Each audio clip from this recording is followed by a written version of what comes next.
Hey guys, it's Al, and we're reading Tembo Takes Charge.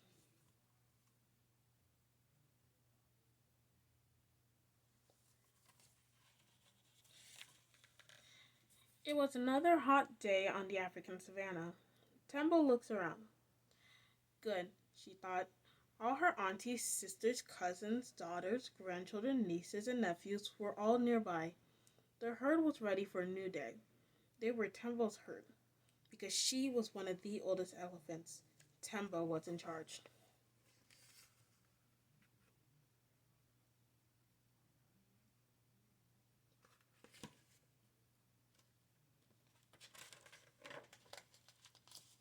Tembo looked off into the distance.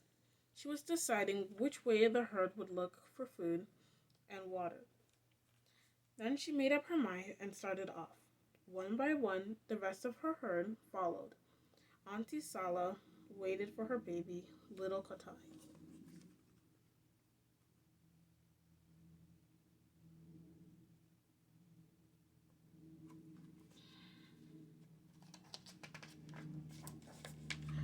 Tembo led her family to a good spot for grazing. There were grasses, bushes, and even trees. Tasty green leaves and stalks were everywhere. Yum! Everyone stopped to eat and eat.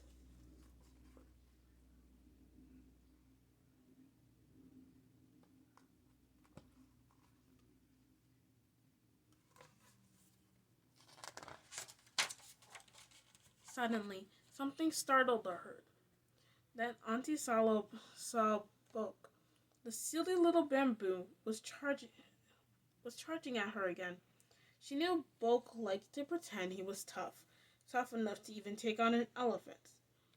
But she was not in the mood. Auntie Sala easily shooed the pesky bamboo away.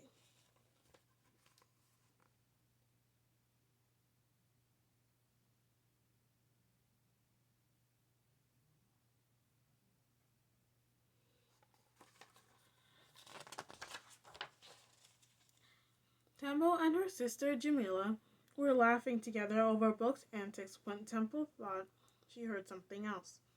Something much bigger and much more threatening was heading the herd's way.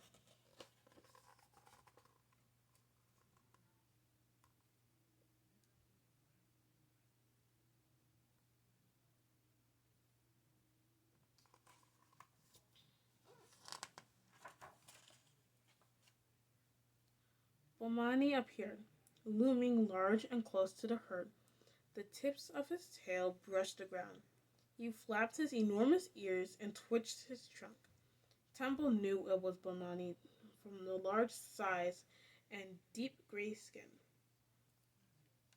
The herd preferred to avoid Bomani because he meant trouble.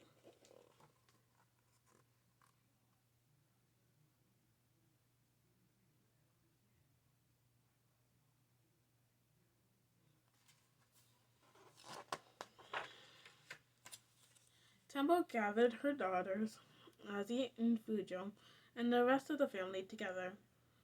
The elephants formed a loose circle with the young in the middle. Ozzy stood over Fujo and draped her trunk over her. If Bomani wanted a fight, he would have to deal with the whole herd.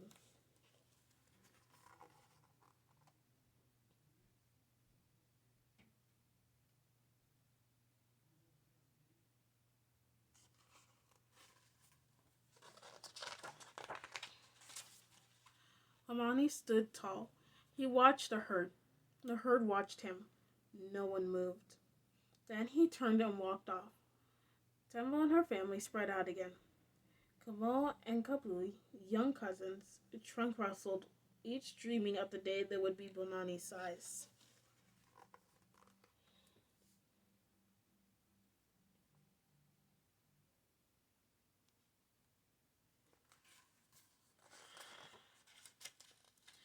The sun had climbed higher into the sky. It was so hot out. Temple guided her herd to a muddy wallow. A good, relaxing roll in the mud was just what everyone needed.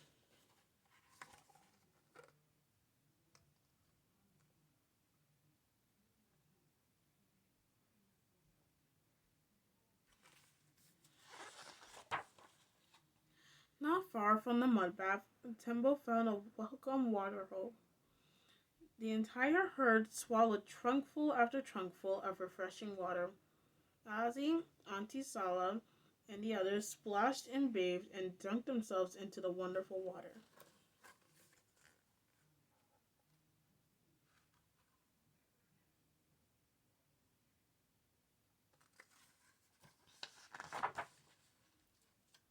After they all cooled off at the watering hole, they wandered lazily across the savannah, stopping often to pluck and eat grasses and leaves. Using their trunks, they stripped trees of crunchy, tasty bark.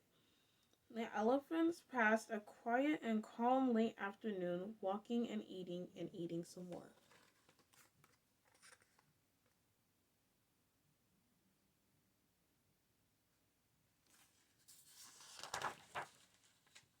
As the sun set, Tembo looked around. She could see her entire herd. Good, she thought. We're all here, ready for a night under the stars after a full and filling day.